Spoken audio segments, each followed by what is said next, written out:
just a bloke in a bar.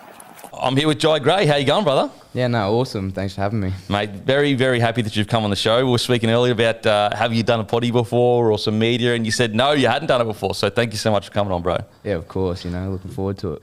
First of all, what was that experience like in PNG? Yeah, no, it was awesome. It was eye-opening. Definitely going over to PNG, you see how much they love it. Yeah.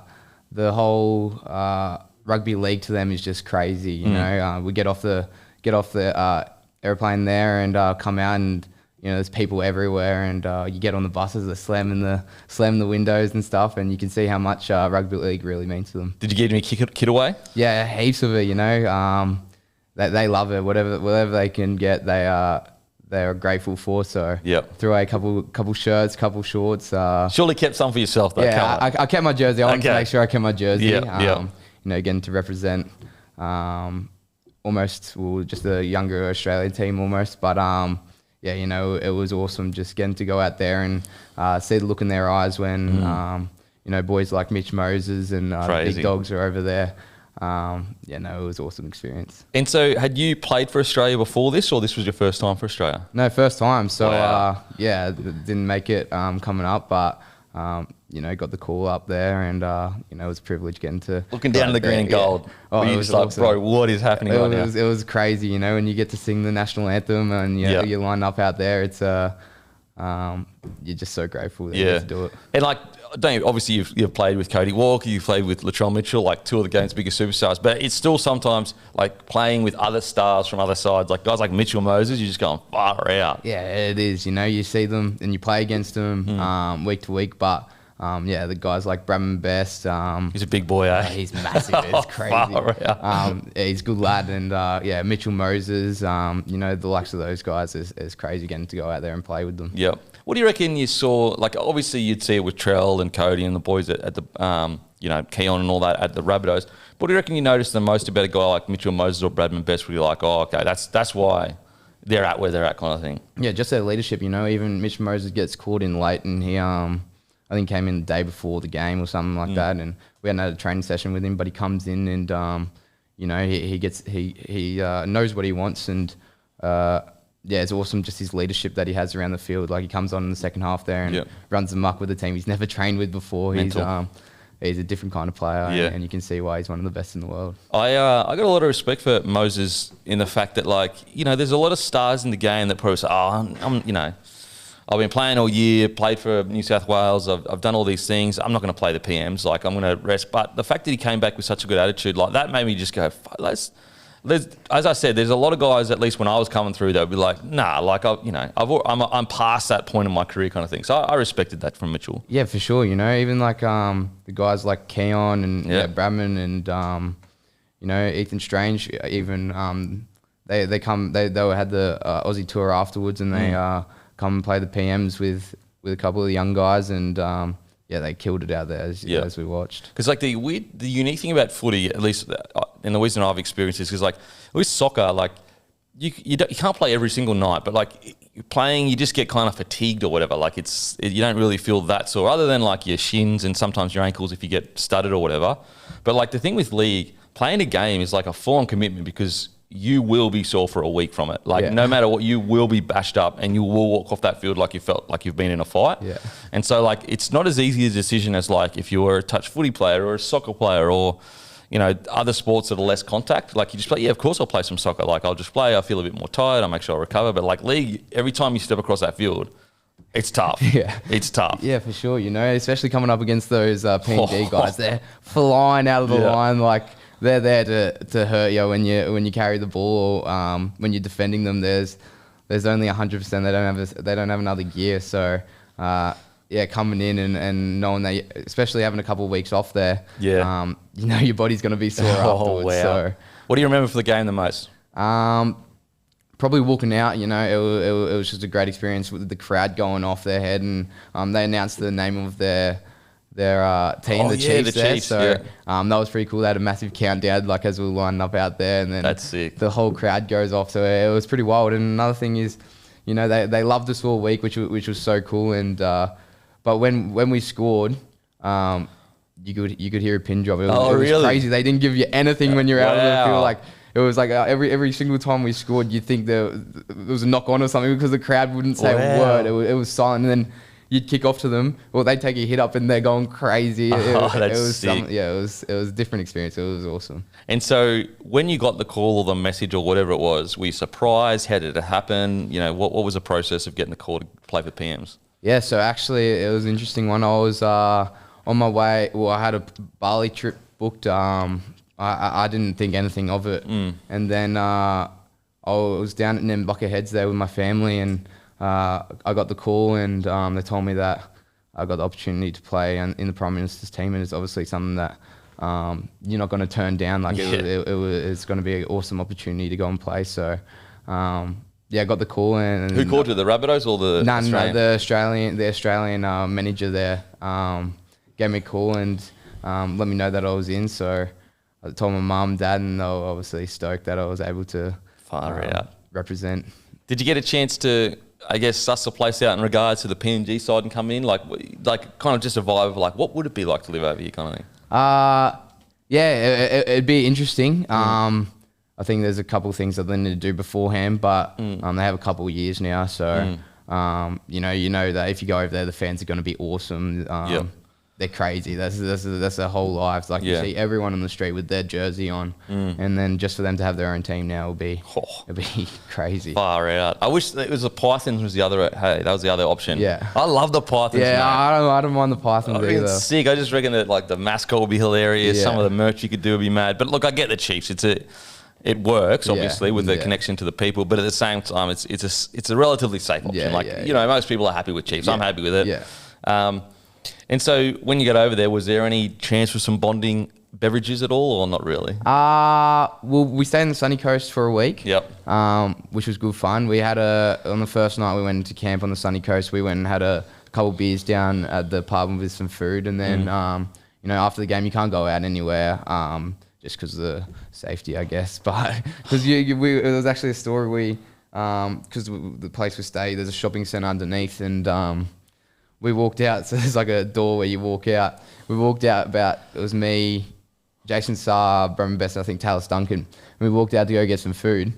And I reckon we walked about 10 metres, and one person comes over, asks for a photo, and then I reckon within the next 30 seconds we had like 40 people run over asking for photos, so we had to quickly swarm back off. But wow, so it's like I know you wouldn't say it's like always like rock star stuff that you're not used to in Australia, where like no, for sure, it's just like it was so crazy how they spot, like obviously it's easy to spot Jackson Starr, he's towering over everyone, but they spot one person, they sprint over and they're asking for photos. So we had to go back in, but afterwards we had a couple beers with the boys, but didn't get too loose. Any player that you didn't know that really stood out on the beers?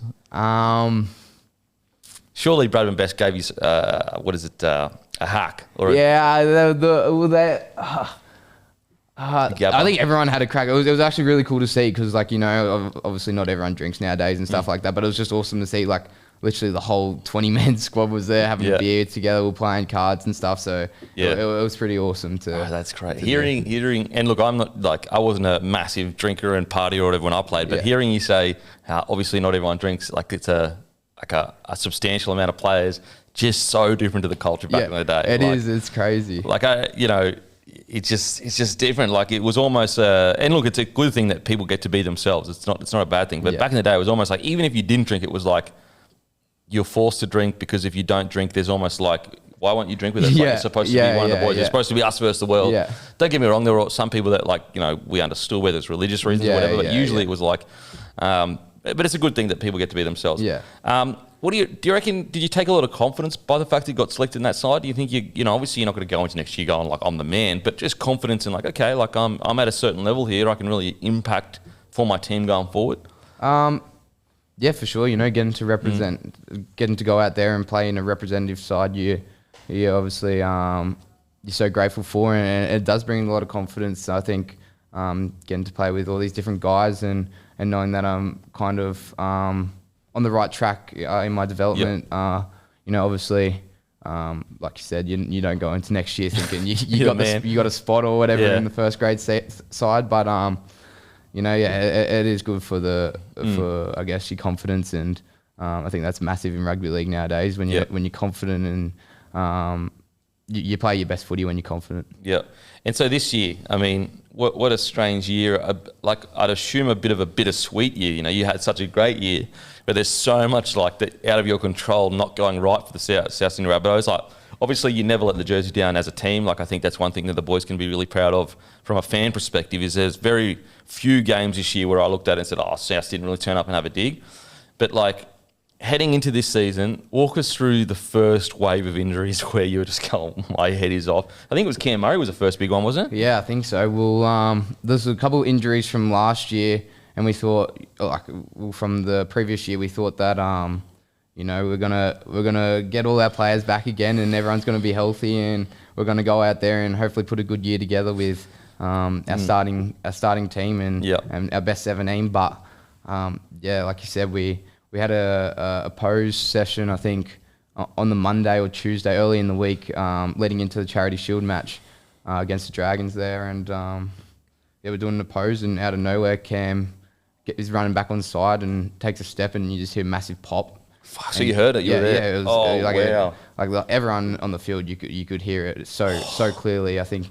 Because the crowd's not there, obviously. Yeah, it's relatively quiet on the training field. Yeah. And yeah, you just heard this like massive pop, and he just drops to the ground. You know, straight away that's an Achilles. Like, far out. And you know what? And then you're devastated. But Trell brought us in, and we got into a circle. And being the leader he is, he just got the boys together and said, you know what? Like, it's our captain, but there's nothing we can do now, and we just got to move on. And then about, I reckon, less than 2 minutes later, I think, so he was getting on side, and then they finished their set, and then the other team finishes their set, kick down to the corner, and Trell's chasing after it to pick up the ball, and his hemi goes, right, and it was just like less than 2 minutes after Murray, Trell, like essentially $2 million worth of players. Yeah, so and it was just like far out, like how it was like you could hear a pin drop. It was crazy. It was just everyone went silent, and knew that it was his hamstring. Like, he grabbed it straight away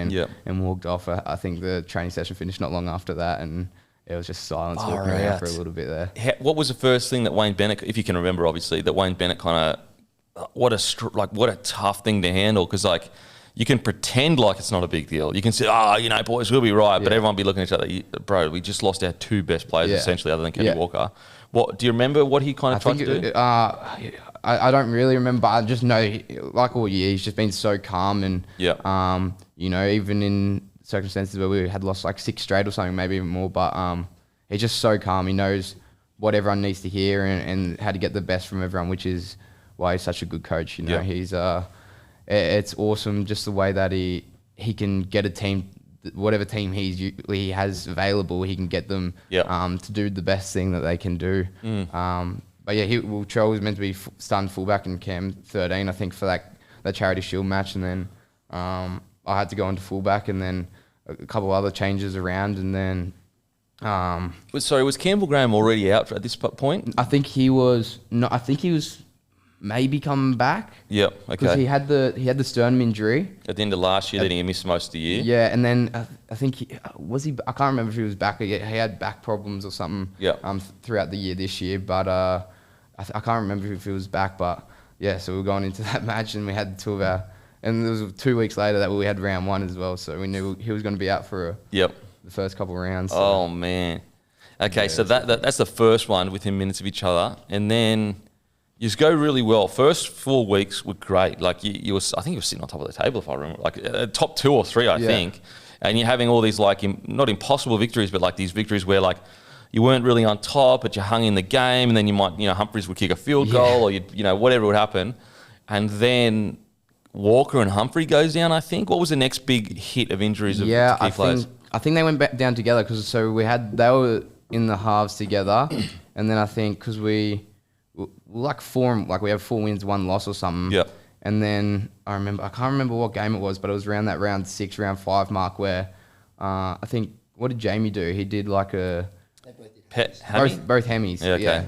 Yeah. And then just like that, you lost both your halves, Bro. So And you've already lost your fullback, so your spine is like... so our spine is just like... far out. I remember at one point in this year, we had, I think it was against that Broncos side that we got hammered down there at Suncorp. I think we had about 28 games combined between our spine, and we were up against like Reynolds, Ben Hunt. No way. who have 600 games combined. Oh my God. But we had like Ashton Ward, Ryan Gray, Lewis Dodd, and then myself. So against Walsh. Against Walsh, Reynolds, Ben Hunt. And Walters probably at that stage. Yeah, and Walters. Far out. That's insane. Against the eventual, other than Walters, the eventual grand final winning spine, at least the starting one. Far out. Okay, so like when you get those first two injuries, I'm sure you're probably sitting there going, okay, like, yeah, it's unlucky, but this is rugby league. Like you sometimes you lose your two of your best players or whatever. When did it start to kind of like be real to everyone? Like this is becoming like out of hand kind of thing. Yeah, well, I think far out. I think we went into, the previous year, which we thought we couldn't get any worse than. We had Shibasaki came in. He was just playing at Townsville Blackhawks there. It's crazy, bro. And we brought, because we have like the affiliation with them, and we brought him in to play a game for us.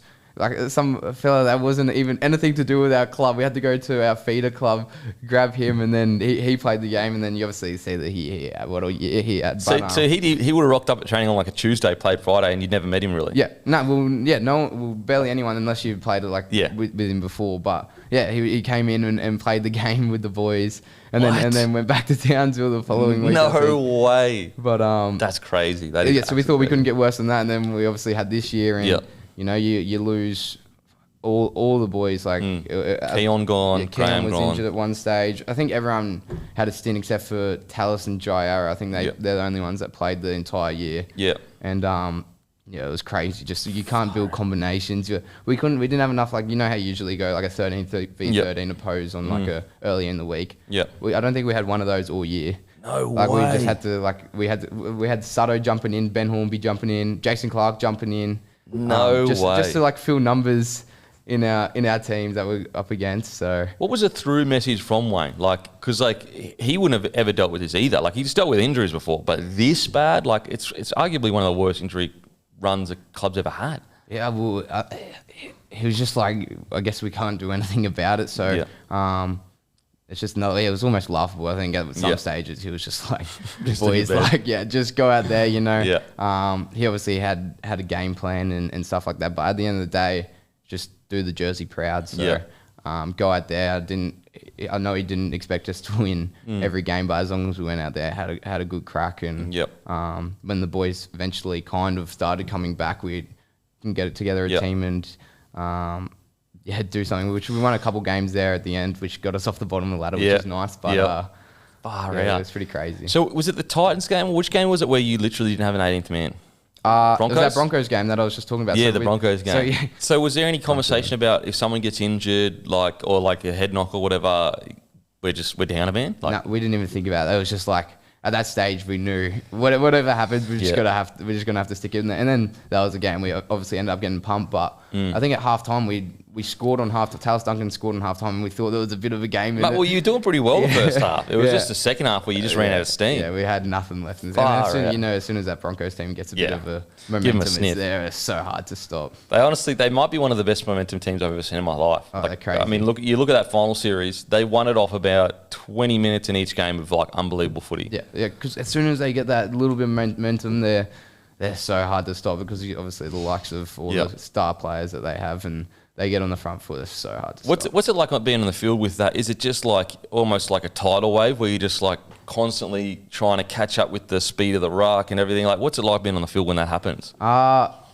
It's obviously crazy. You try and like everything just seems to like work in the opposite. In their favour. They're throwing offloads and and then you got three of them coming at you in fullback. But you know, you get behind the posts after their first try and you're going like, okay, kick off set, defend it, we'll get the ball back and we'll get into that arm wrestle again, and then they score off and set off the kickoff, and then you say it again, then you can only do that so many times, and it's just nothing happening behind the post anymore. Everyone's just like, at this point they scored 4 tries back to back, and you're like, We just need one set, boys. Just need to win one set. Yeah. One set. I thought one of the best performances, and I know they had injuries too, but I just thought that this probably showed the resilience of South compared to nearly any other club, was your win against the Dragons. And I understand that they had injuries too, but like you both had crazy injuries and you beat them like 40-0 or something like that. That's what I was like, if you ever need an example of how much better these guys are at handling, you know, things that don't go their way than a lot of other clubs right now. It was that game for me. What'd you feel of that game? Yeah, that was the most fun I've had in a while. You know, obviously winning brings fun to a change room, and I can't remember I think we lost the week before that, and we had 2 wins the week like before that. But yeah, we came up against the Dragons. Obviously, they had some injuries as well, but we kind of strung together a couple games where we had Ashton Ward playing in the halves, and we got a bit of momentum, and then it was a bit tight there at the start, but then by the end of the game, when I haven't had this feeling in a long time where 10 minutes left, you're like, we've won this game. I haven't had that feeling in a long time. And everyone's just having so much fun. Like, I think Tom Fletcher came on and he scored an awesome try. And like, he's one of the boys around the change. Like, he's one of the funny lads. So he comes on and scores a try. And like, you see the boys finally like getting excited for it. It was an awesome feeling just being able to, have fun again playing footy after such a difficult year. And this episode is also brought to you by Grumpy Coffee, the best coffee in all the land. We have an 85 out of 100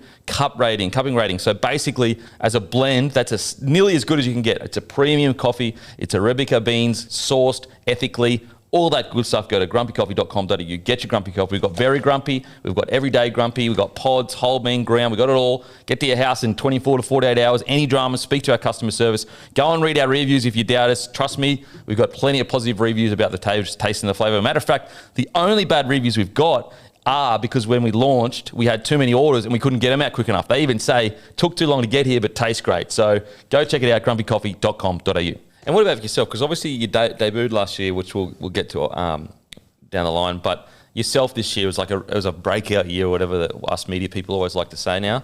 But like, what did you do anything differently this year, or would it just seem to fall into place for you? Like, or was just this is a natural progression for you? Like, what do you reckon is the reason mainly for such a great year for yourself personally? I feel like the previous year, I was kind of like, didn't know if I was going to get a contract, then got the opportunity to get the contract and debuted. And I thought that year I had a really good pre-season, and then obviously got to debut. And then I feel like this year just kind of came off the back of it. Obviously, I didn't think I was going to be playing first grade at the start of the year. And obviously things just fall into line. I got the opportunity to play, and had a few good games there at the start of the year. And, you know, like I said before, when you get some confidence, it's you play so much better. And just having that confidence to go in and know that I can compete with the best players in the world. It was awesome. And then I think you just take that and roll with it as soon as you get that little bit of momentum.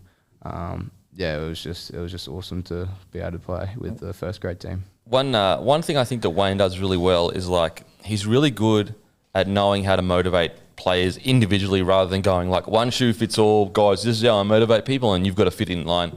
And like Wayne was really good with me at making me feel appreciated for the good things that I brought, like being a smaller winger than, you know, the 100 kilo ones or whatever.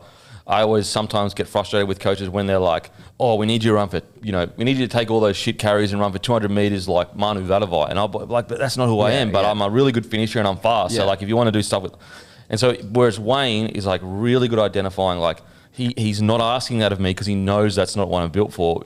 Did you experience something similar, or? Yeah, for sure. You know, he I don't have the pass or playmaking as Latrell Mitchell, so he doesn't expect. No one does. Seriously. He doesn't expect me to do that. He at the start of the year, he actually sat us down and made us write down 3 things that we can focus for going into the games, and one was just catch first, run hard, and then talk, and then I think it was just push around the ball. So I knew we have them in our lockers before every game, and I knew whenever I start overthinking, I go back to those 3 things, and I think that's what he just makes it so clear, and he doesn't expect anything crazy from me, but he just expects me to do my job, and that's what the same as everyone else in the team. He says he wants 8 out of 10s every game. He doesn't expect a 10 out of 10, but he wants that 8 out of 10, and because he knows that everyone has that, and you can do that every game. So I think he's just so good at narrowing down a target and allowing you to not overthink, which is such a massive thing in rugby league. Yeah, and you're right. Like confidence is such a it's I've got to take accountability for my form at other clubs or whatever. But like I just remember being like so confident under the Wayne. Like I felt so appreciated. So I felt like the good things that I can do are valuable to the team. Whereas under other coaches, and again, I got to take accountability for my form. But I'm just telling you, how I felt. I didn't feel appreciated, and I didn't feel like I was an important part of the side, or that like the good things that I brought to the side were valuable or anything like that. And he's just so good at going like, you're not Latrell Mitchell, or you're not such and such. You're you, and these are the good. The reason why I selected you are these 3 reasons. Exactly. Do that. Yeah. Whereas I think some coaches are like, I've got this game plan, and you have to do whatever the game plan suggests. I think Wayne's really good at identifying and molding his game plan around specific players. 100%. Yeah, you're exactly right. That's why he's the best in the world at what he does. He's a world class coach, and because he can just get the best out of all his players week in, week out. Man, I'll never forget like playing it for other coaches. I remember like being in the headspace where I would hesitate on certain situations, and I was like, at the time I was like, I never used to hesitate under Wayne Bennett. Whereas under this coach, I'm so fucking scared of making the wrong call that I'm missing opportunities because I'm scared. Whereas under Wayne I wasn't. That's what he's really good at. So as the year kind of builds, was there any banter around the Dally M chat? And like obviously you were leading the Dally M for a bit. Any chatter? Surely there was some chatter. Yeah, there was. AJ was the worst. He was coming in, telling me I got my medal already. I was, I was obviously stoked at the time, but I knew that the team was winning. So when your team's winning, and I kind of reaped some rewards from that. But there was the boys had some banter going around. But it was cool. It was cool. I was playing some good footy, and it was just fun, just getting out there and winning. You come into the change rooms after a game, and Wayne's giving you hugs, and they don't see that side. Nah, they don't see the funny side. That was the best part about it. Like you're coming in and you want to play for him, and because you see him so happy after a game when you've won, and it was cool. It was cool at the time. And I guess then obviously it's this bizarre situation that guys find yourself. You got Latrell Mitchell, generational talent that is in your main position, which is fullback. How did you kind of navigate that in your head? Were you kind of like, look, it's Latrell Mitchell, and I'm just going to do what's best for the team. But at the same time, you've got your own individual goals that you want to achieve. How did you kind of handle that? Yeah, for sure. Well, when you got the opportunity to go play in the first grade side, I think you just got to take it with both hands, and getting that opportunity to go and play when he was out was awesome. But I also know he's one of the best players in the game, and when he flicks a switch, he is the best player in the game. So I know sitting behind him is obviously a hard thing, and I just got to just be patient, I guess, and whether that's this year or whenever it is, whatever the coaching staff want to do, I know I got to put my best foot forward, and whatever happens. But there's still so much. I like having him around the team, and he just teaches me so much. And obviously, I want to learn how to ball play like him. Like that's something that's it's just crazy. But I learned so much off him. Just even his confidence that he has when he goes out there. I try and replicate that. Just being able to, he backs himself with everything that he does, and when he makes mistakes, he doesn't dwell on it. So I think there's still so much you can learn from him, and then whatever happens. Just make sure that I give myself every opportunity to go out there and hopefully get a spot in the starting 17. And I obviously know who I'm trying to compete with, so it's just whatever happens. Happens, absolutely. And certain people have certain assumptions of Trell, but I'm sure, I'd love to hear how he's handled it from his perspective, being the superstar, seeing this young guy coming to playing good for you. Has he been really good to you, helped you through it all? Yeah, for sure. He, even when he's injured, he's coming down and helping me out before games, giving me confidence, telling me to go out there and kill it. And when I was having my good games, he was letting me know, and he was just so good to have around. And he was giving me that confidence to go out there and do a job, which was awesome. Yeah, it's I'm sure we're all guilty of it. We see a player play a certain way, and we make assumptions of what their personality are like. And Latrell couldn't be the more opposite. Exactly. Yeah, like exactly. he couldn't be more opposite. Like he's as he will go to whatever depths he needs to go to on a footy field. Yeah. That's why he's a winner. Yeah. But off the field, he couldn't be. It's different. Totally it's different. exactly like Cody Walker as well. Like you see the angry side of him. You see how bro. angry he is. So angry, bro. When he's on the field, even when he's on the training field, like he's an angry man. But off the field, he's one of the best blokes ever. Like he loves a laugh. He'll take the piss out of you. He's like a completely different guy. Yeah. And it's cool to have those. See how competitive people are. And I'd say I'm pretty competitive, but then you have him around the club and you're like, far out. This guy is competitive. Oh, mate. I mean, that's what makes them great. That's, Exactly. it's part of you. If you ever watch a documentary of one of the greats and they're not competitive, like it just is what it is. In regards to like next year, what do you reckon's you've spoken about your ball playing that, but what's the two things? Are you willing to play anywhere in the first grade side to play first grade, or you've got a very specific, I want to be a fullback? And also, what do you reckon's the one thing that you need to work on the most for next year? I'd love to be in the starting team. That would be awesome. I played a bit of halves growing up, so look, anywhere in the starting team would be awesome. And if that doesn't happen, I'd want to be in the 17. But I just got to put my best foot forward. I know nothing's ever guaranteed in the NRL, and I just got to put my best foot forward come pre-season and train hard. And I feel like that's what I've always done.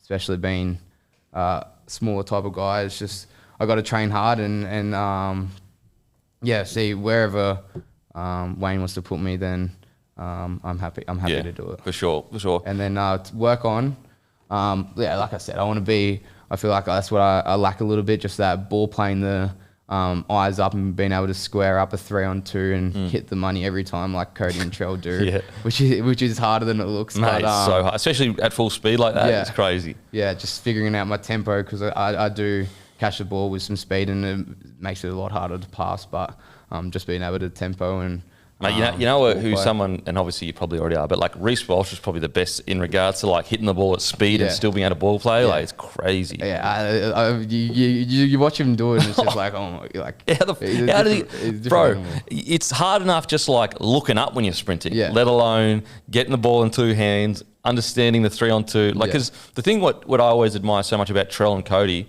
is they're almost walking to the line sometimes, but because they're so good at making the defender stop and square up, they just go, boom, hit what they need to hit. Whereas the interesting about Walsh is he is flying when he hits the line. Yeah. He catches the ball a little deeper because, like, obviously you watch him and how he plays, and he's so quick. He gets as soon as that 3 bites, they're in so much trouble. But obviously the center's going to come sometimes, so you have to be able to catch and then throw that ball, and that's what he does so well. He hits the ball hard and makes that money move, like the money ball almost every time, which is pretty crazy. And you spoke about coming through the grades, always being a bit smaller.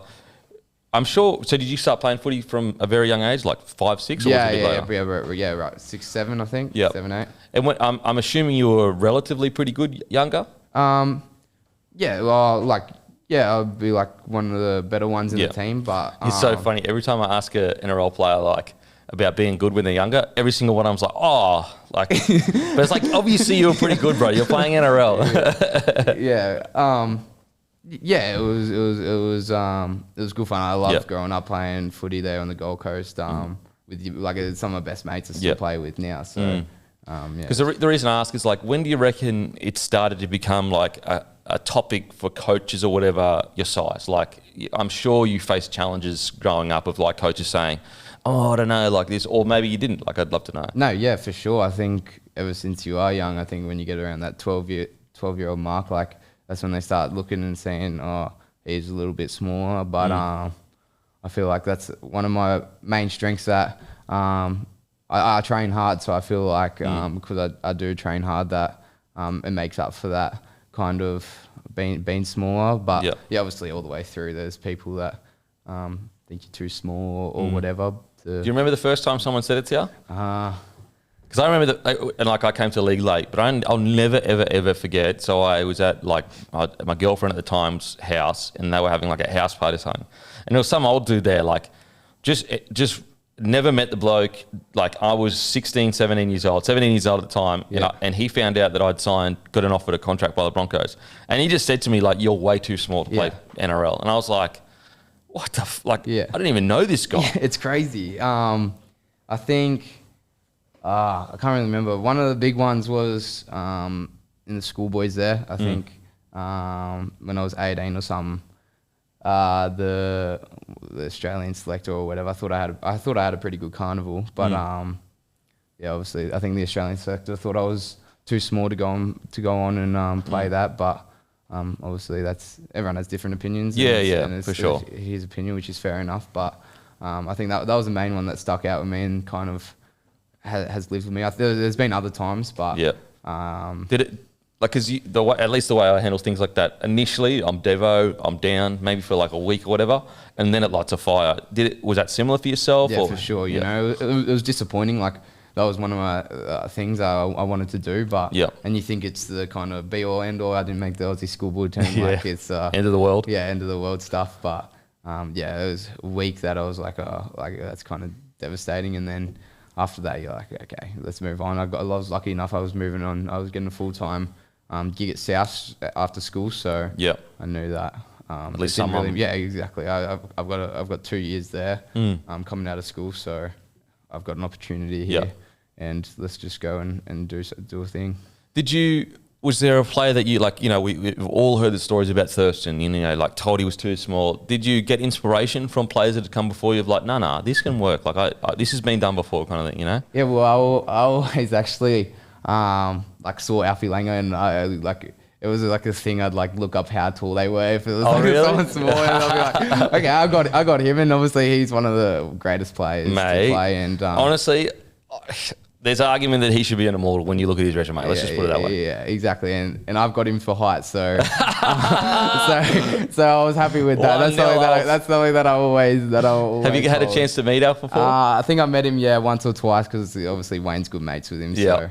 I've met him once or twice. So truly one of the greatest characters in rugby league history. Literally, like if there is a podium for GOAT, obviously his playing career is incredible, but for like GOAT characters in the league, surely he's on the podium. Alfie Langer. He's got to be. You know, you see him how he gets around the Queensland side there, and it looks awesome. So hopefully one day. Yeah, I'll never forget. So I was a young whippersnapper, and so the Broncos had like hired some boats at the end of either at the end or the start of the season. I think I wanted to start a season. And like for all the players to go on, you know, have a drink, get to know each other, whatever. And I hadn't met Alf in his red undies yet. And so he's got these famous red undies that he wears everywhere. Anyway, I'll never forget being up in like, there was like, not a private bit, but just a player where less people was. And it was Alfie Langer in his red undies on the table dancing. But what he was doing, he was serving drinks. But he was serving drinks in only the way Alfie Langer knows. And so he would like pour in the normal like beer or whatever. But then he would start pouring in anything that he could find, like sauce, hot chips would go in there. But also on top of all that, he would mix it with his foot. And he would pressure everyone to drink their drink that he had made. And he'd be like, it's come from me, bro. I wouldn't say bro. It's come from me, mate. It's come from me, mate. And I'll never forget having to drink the most disgusting drink ever. But Alfie Langer had mixed it with his toes, so I had to do it. Yeah, I had to do it. I had to do it. That's funny. Yeah, so I guess, did you spend extra time on your tackle technique because of that? Like, what things did you do? Because like the thing is, the ironic thing, especially in today's game, is yes, of course, like physically, if there's a collision, you might lose more than someone a little bit bigger than you. Like but your size also helps you with your balance, your speed, your change of direction is substantially better than probably 99% of the players. Was there anything that you worked on more to compensate and be like, no, I can handle myself on the footy field? Yeah, well, obviously there's things that like when you're playing the halves, you want to make that like you want to protect your inside shoulder and stuff like that. But I feel like I've been doing that like my whole life. I've been like it's not like I just got small out of nowhere. It's something that I've always had to kind of train with and know that there's got to be other ways around it. And obviously I'm a bit behind in some aspects, but also in other things, like you said, it does make me it is advantageous to go and to move around the field, and my fitness as well. Getting low to the ground, so a free penalty here and there with a high tackle doesn't hurt anyone. But it's something that I've always worked on. So I don't think from missing out on that team, I don't think that I went and worked on anything else. I didn't let it affect me like that. I knew that I was like I thought I had a good carnival, like I said, but Obviously, some people see something different. So, and what would you say to, like, if there's a young fella or a young girl listening right now that is being told, no, you're too small for league. What would you tell them that helped motivate you through those periods, do you think? I think just working harder than everyone else. You know, it's not going to just come easy. So, I think just being able to know that you're working harder, you're putting in that extra day during the week that everyone else isn't, and you're going out and. I think that's what helped me. I just knew that I was going to be. I was working harder than everyone else, and you have to try and be that one step smarter or ahead, because everyone else has an advantage of being a bit bigger. So you got to find other ways around it. Yep. And so you were speaking off air, but you were born in New South Wales, but you moved to the Gold Coast at 18 months old. Yeah. So proud Queenslander. I'm a Queenslander. Oh, that's what I'm talking about. A Queenslander, yeah, proud Queenslander. Okay, so on the Gold Coast, you grew up there. Yeah. And was it always league, or did you play a lot of sports growing up? I played touch football, and I played rugby league my whole life, like from when I was like 7 or something. I started playing touch when I was about 10, and then I think that helped a lot as well. Just my movements, my passing. I think that was a massive factor in my development. And then I moved to T&Cs on the Gold Coast. Oh yeah, T&Cs. So I moved there in grade 9. All boys school still? Yeah. Moved and there. Is it St Hilda's? That's the girls' school? Yeah, that's our sister school there. Yeah. And then so I spent 4 years there, and that's a union school though? Yeah, exactly. So I was playing union for the last 4 years, but lucky enough they let me go and play like the Mount Meninga comp and stuff like that, which was generous of them. But it was one of the best times of my life, getting to go over there, and just the school itself. It's a nice school. It's awesome, and I got some of my best mates there. That did you get a scholarship there, or you just went there? Yeah. So I was lucky enough to get a scholarship there. Because it's a pretty like ritzy school. Yeah. So I was lucky enough to get a scholarship there, and head on over and finish my schooling off there, which was awesome. How did you go in the union in your year 12? Awesome. It was so much fun, It's just like you get the whole school there celebrating. We actually, because there's no finals or anything, which is a little disappointing, but you got to play every game to the best. And we versed the likes of, in round 1, we versed Nudgy, which had like Liam LeBlanc, Rob Toyer, couple good players. Wow. So they dusted us off, and then so we lost round 1, which you're like, as soon as you lose the game, you're like, oh, if Nudgy go on and win every game, you're out. Win. Yeah, okay. And then they ended up losing to Churchy 2 weeks later, which is the school Kalen Ponga went to. Yep. So they lost to Churchy, and so we thought we have one loss, they have one loss, so we had to beat Churchy the following week, and we ended up beating them. So it was a 3-way tie at the end of the season. Wow. Everyone had one loss, but. Did they win on points? Like, how do they do the winner? No, it's just if you have the points, like they don't do for and against or anything. But if you have the points, you go on, and it's just a 3-way. Oh, it's just a 3-way win. Yeah. Oh wow. Yeah, okay. Which is a little disappointing, but surely they could go on for and against. Or something. I know, but I think Nudgy had the for and against. So okay, so no, don't worry about that. Fire out. Yeah, I got offered a scholarship to go to TSS when I was like, I think it was either for soccer or sprinting. I don't know which one. But I wanted to go to a co-ed school. Yeah. Because I'm a dog. No, I'm joking. No, I went to a co-ed school earlier on, and then I thought the same thing. I thought, it's all boys school. It's a little weird, but I think it's the greatest thing I've ever done. Like, it was the most fun time I ever had. Like, and you do have St Hilda's that you do a lot of stuff with, hey? Yeah. Like you do, on weekends, like they sort out like things for you to go and do, and did you board or you didn't board? No, I didn't board. I was a day boy there. Yeah, but okay. Heaps of my best mates are boarders there and live out in country and stuff. So yeah, okay, fire. Cool. Okay, so it's one thing to be pretty good at, like, for your age or whatever. When did you start kind of like getting some interest from NRL clubs to a degree? Well, I signed my first contract. So when I was about 14, you do like because you can sign when you're 15. I think is that still the thing? I think so. Yeah. The year you're turning 15 or something. But so when I was 14, I was doing like the junior, like the development things with Titans and the Broncos, and then I had to make the decision. I got offered contracts from both, and then I signed with the Broncos because like Broncos are just like when you like you said before, when you say the Broncos like want to sign you, you're like, okay. And that's even like. They hadn't, like, this would have been like, what, 2016 or so? Around that. So, I would have been, I was 04. So, that's 12, maybe a bit late, maybe 18 or something. 18, okay, yep.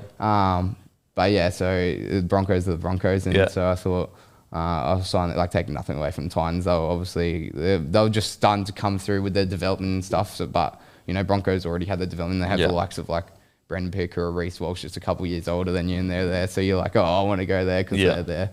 And so I signed when I was 15 at the Broncos, and then can't remember how long I signed, but then I re-signed at the Broncos, I think, and then I was playing school, like I was playing like a school representative comp or something like South Coast rugby league, and a couple of the South guys were there, and talked to my manager and stuff, and said that they wanted to offer me a full-time contract coming out of school. Oh, wow. Far out. That's good. Yeah, like the development contract, so I didn't have to work, and I could go live down here. Which it's a huge deal. First year out of school to land one of them, it's like a big deal. Oh, massive. Like just not having to go work another job, which I was like, he's like, even Ashton Ward all year this year, like he's working as a school teacher and then going to play on the weekend and going straight back to work as a school teacher, like, and then training, like, I was so grateful for that. And you know, Broncos couldn't offer that at the time. They had the likes of like some good players in my position, so I took the opportunity to go down to Sydney, and you know, I haven't looked back. I think it's an awesome club. Like, I enjoy going into training every single day, and I was so grateful that I was able to make that move. So that you would have arrived in 2023, and then 24 made you debut.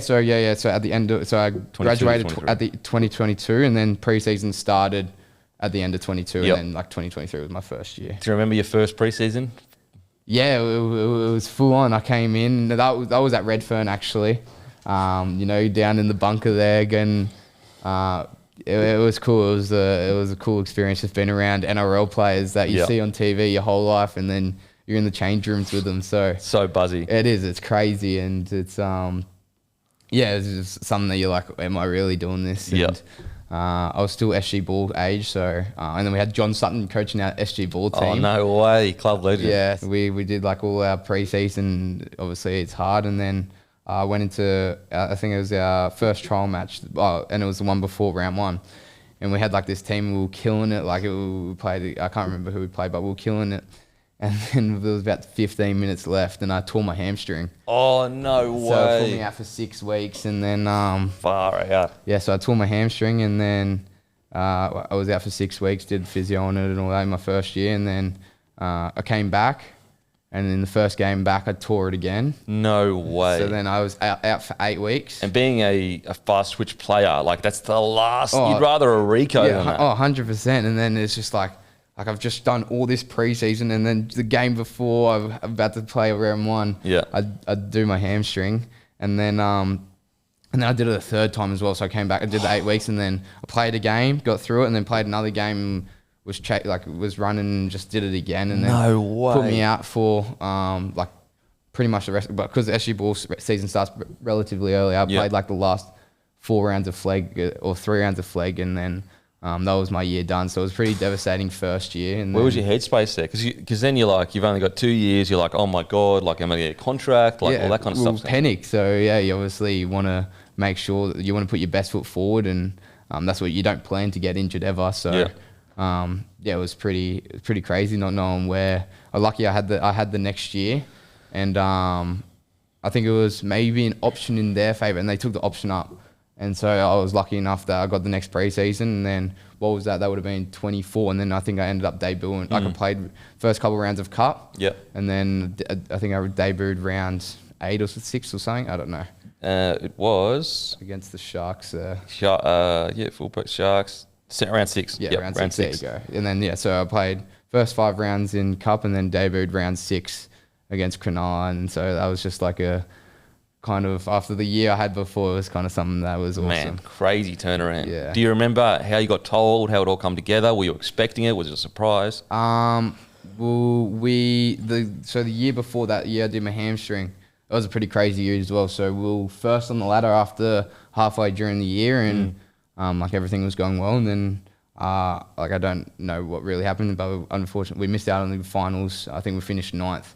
Like it was like a 4, like a kind of like 4 from grace. Like we were killing it, and then that all happened, and then the following year it was just like the same thing. We didn't get off to a great start. I think Trell must have been going into camp for Origin or injured or something, and then I got the call up.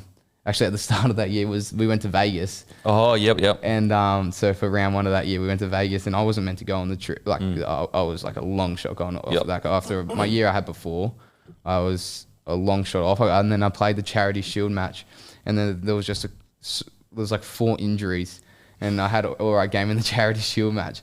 And then the day before we went to Vegas, like our manager calls me up and goes, "You want to come with the team to Vegas? No way. There's a spare spot." And I was like, that was the night before we were leaving as well. No way. And I was like, "Oh, I'll be there." Holy And so yeah, we shit. took a trip to Vegas, and I can just imagine as a young kid being told you get to go with first grade to a game in Vegas. Your head would have been off. it was crazy. First class all the way over there too, or business? Business class. Like I was traveling business. It was the best thing. Was that ever. the first business class you've ever been in? Ever. Oh, it was the best thing ever, and you just like I've made it. Yeah, you got your team with you in business class, and you're cheering. And far out.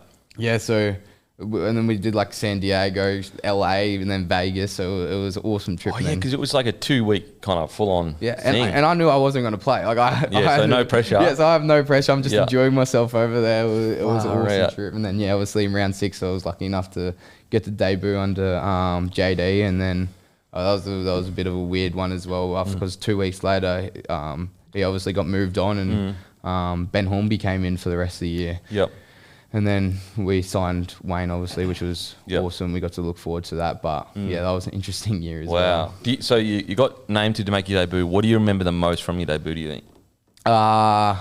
Just like the excitement going into the game. You know, you got the week build up. Your parents come in, you do your jersey presentation, and you know, you're fulfilling a dream that you've had for your whole life. We didn't used to do those when I was coming through. Yeah. I don't think people know this, but unless I just got brushed, I don't know, but it wasn't a regular thing. Yeah. To be like, bring the family in, wasn't a regular thing. Yeah, back then yeah. anyway. Well, Souths are pretty good at that. They like bring, I don't know about other clubs, but they would bring them in and flew them over to obviously present my jersey, which was awesome, and having them around. And then it was just like the build up, like all your mates come flying over from the Gold Coast to come watch your game. But yeah, it was an awesome experience, and just getting to go out there and run out and see them all in the crowd after the game was. What do you remember from the game? Everyone first actually went off for a HIA because I caught the ball out the back, tipped it on, and Mulatalo came over the top, and I got like whiplash. Yeah, and wow. my head just like, my neck was so sore, my head was like half spinning. But I was all right. I passed the concussion testing and came back on, and then I think that's what I remember the most, just like the little welcome to first grade. Yeah, kind of okay. thing, but Mulatalo just going after the new bloke. Thanks, bro. he got me good as well. He hit me hard. So a great year though turns into a, oh my God, not again. You suffer a foot injury, and then that's another injury. Are you starting where's your head at? Because you had such an unlucky year the year before. Then another injury when life is probably going so well for you. What was that like for you? Yeah, last year, so I did my syndesmosis from a hip drop tackle, like accidental hip drop tackle. I think that was 2 rounds after I debuted. Yep. So that was obviously devastating. Were you playing? It was in first grade. You got hip drop. Yeah. So as a guy that's just made his debut, you're like, oh my God, I might never get back here. I'm assuming you had those thoughts. Exactly those thoughts. You think like, I got my opportunity, and like I don't know when I'm ever going to get this opportunity again. Yeah. And it was obviously disappointing. It was actually it was an interesting game. It was just like Dean Hawkins, who was playing half of the time, kicked off and tore his complete groin off the bone as well. Way. So it was just one of those games again that we had. But yeah, it was disappointing, but I knew that I can't do anything about it, so I'm just going to have to rehab it up, and then was lucky enough to play a couple games there at the end of the year as well. Yeah, and so you've played those games or whatever, and then you got off, so you've gone from them activating an option to, you've got a little bit more, I guess, sway in negotiations to a degree.